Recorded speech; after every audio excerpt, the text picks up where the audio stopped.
여러분 아침에 뭐 드세요? 사과요? 고구마요? 바나나요? 근데 이거 아침 콩복에 드시면 생각보다 혈당을 많이 올릴 수 있어요. 다이어트 환자분들 아침 식단 제가 매일 봐요. 공통점이 있어요. 건강하게 먹는다고 생각하는데 혈당은 이미 아침부터 많이 올라가 있는 거예요. 오늘 이 영상 하나로 정리해 드릴게요. 한의사가 매일 아침 공복에 챙겨 먹는 음식, 혈당 안 오르고 하루 종일 지방이 타는 구조로 만드는 방법, 끝까지 보시면 내일 아침 식단이 완전히 달라지실 거예요. 아침 공복이 왜 중요한가? 먼저 이것부터 짚을게요. 아침 공복 상태, 우리 몸이 굉장히 특별한 상태예요. 첫 번째, 인슐린이 가장 민감하게 반응하는 시간이에요. 쉽게 말하면 인슐린이 나올 준비가 완벽하게 되어 있어요. 이때 혈당을 올리는 음식이 들어오면 평소보다 훨씬 많은 인슐린이 쏟아져요. 지방 저장 스위치가 켜지는 거예요. 두 번째, 코르티솔 수치가 최고조예요.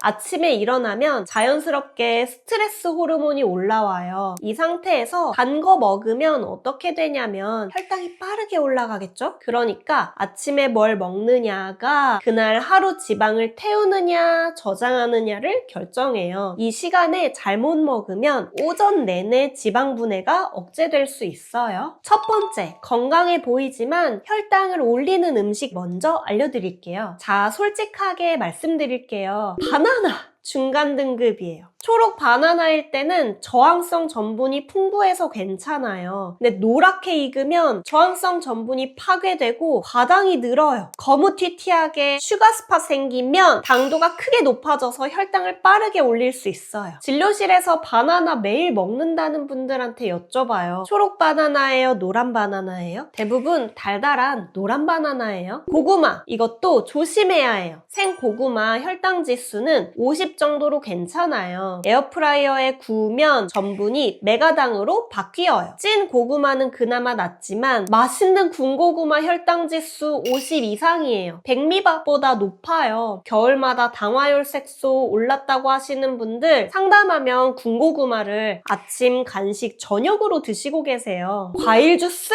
이거 조심해야 해요. 사과를 씹어 먹으면 껍질에 렉틴이 흡수를 늦춰줘요. 근데 갈아버리면 그 구조가 다 파괴돼요. 착즙 주스 한 잔, 과일을 통째로 먹을 때보다 혈당이 훨씬 빠르게 올라가요. 두 번째, 아침 공복에 챙겨야 할 음식. 자, 그럼 뭘 먹어야 하나? 한의학에서도 현대 영양학에서도 아침 공복 첫 식사의 핵심은 세 가지예요. 단백질, 좋은 지방, 식이섬유. 이 세 가지가 들어오면 어떻게 되냐면 인슐린이 급격하게 올라가지 않아요. 포만감이 오래 지속돼요. 제가 매일 챙기는 첫 번째, 달걀이에요. 달걀은 완벽한 아침 공복 음식이에요. 흰자는 단백질, 노른자는 좋은 지방. 탄수화물 거의 없어요. 혈당 안 올라가요. 그리고 류신이라는 필수 아미노산이 풍부해서 근육 합성에도 도움을 줘요. 근육이 많으면 혈당을 더 잘 쓸 수 있어요. 노른자 빼고 드시는 분들 많은데 노른자에 영양이 더 많아요? 꼭 같이 드세요. 진료실에서 달걀 얘기 하도 많이 해서 원장님 양계장 하시냐는 말도 들었는데 그만큼 좋으니까 계속 말씀드리는 거예요. 두 번째, 그릭 요거트예요. 단백질이 일반 요거트 2배 이상이에요. 유산균이 장내 환경을 바꿔줘요. 건강한 장이 단쇄지방산을 생성하는데 이게 대사 개선에 도움이 돼요. 단 무가당으로 드셔야 해요. 당류 0인지를 꼭 확인하세요. 맛 없다고 하시는 분들은 블루베리 몇 알 추가해서 드세요. 당도 낮고 항산화 물질도 풍부합니다. 세 번째, 올리브유. 아침 공복에 올리브유 한 스푼. 이게 왜 좋으냐면 공복 상태에서 좋은 지방이 들어오면 지방을 에너지로 쓰는 대사에 도움을 줄 수 있어요. 불포화 지방산의 올레산이 인슐린 저항성을 개선해요. 장기적으로도 혈당 조절에도 도움이 돼요. 올리브유 대신에 들기름도 좋아요. 냉압착한 들기름 한 스푼 오메가3가 풍부해서 염증을 낮추는 데 도움이 돼요. 한국인 식단에도 훨씬 친숙하고요. 단 열에 약해서 산화가 빨리 되니까 고온 조리에는 쓰지 마시고 나물에 뿌리거나 공복에 생으로 드세요. 네 번째,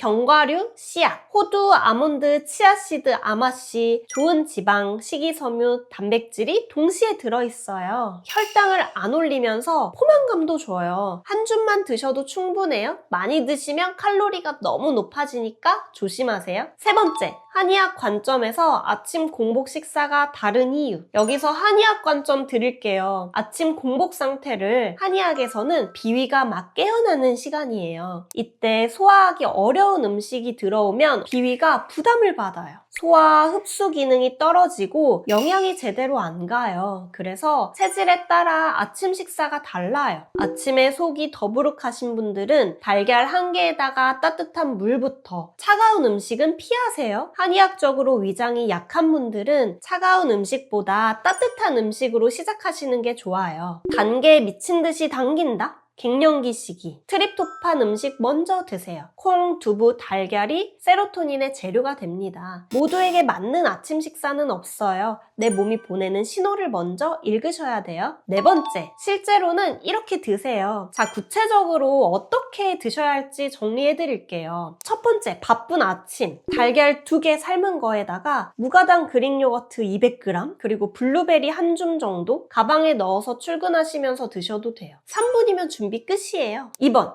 여유 있는 아침, 올리브유로 볶은 채소랑 달걀 2개에다가 두부나 생선, 거기에 사과 반 개, 껍질까지 드세요. 혈당이 천천히 올라가고 포만감도 길어요. 3번, 한식으로 드시고 싶은 분, 통곡물 포함된 콩밥에다가 해조류 무침, 그리고 계란찜 또는 생선, 밥 지을 때 귀리, 현미, 렌틸콩 꼭 넣으세요. 이렇게 먹으면 혈당이 훨씬 천천히 올라요. 피해야 할 조합 한 가지는 미숫가루 시리얼과 우유. 건강한 아침 같죠? 아니에요. 곡물을 갈면 소화 흡수가 빨라져요. 혈당이 밥보다 빨리 올라가요. 아침 콩복의 미숫가루는 피하세요. 자, 오늘 핵심만 정리할게요. 첫 번째, 아침 공복은 하루 중 가장 민감한 시간이에요. 이때 혈당을 올리는 음식을 먹으면 오전 내내 지방 분해가 억제될 수 있어요. 두 번째, 건강해 보여도 혈당을 올리는 음식들이 있어요. 노란 바나나, 군고구마, 과일 주스 조심하세요. 세 번째, 아침 공복에는 이걸 챙기세요. 달걀, 그릭 요거트, 올리브유, 견과류, 단백질과 좋은 지방, 식이섬유의 조합이에요. 네 번째, 체질마다 달라요. 위장이 약한 분이나 혈당이 불안정한 분, 갱년기 분들처럼 단계 당기는 분들, 내 몸의 신호를 먼저 읽으세요. 아침 식사는 단순히 배를 채우는 게 아니에요. 그날 하루 내 몸이 지방을 저장하느냐 태우느냐를 결정하는 거예요. 이렇게 먹는데도 괜찮은 건가요? 하시는 분들 댓글로 상황 남겨주세요. 일반적인 방향은 제가 안내해 드릴 수 있어요. 단, 당뇨, 신장질환 등 기저질환이 있으신 분들은 반드시 주치의와 상담 후에 적용하세요. 안 빠지는 살은 없어요. 빠지는 몸을 먼저 만들지 않았을 뿐이에요. 오늘도 함께 해주셔서 감사합니다. 안녕!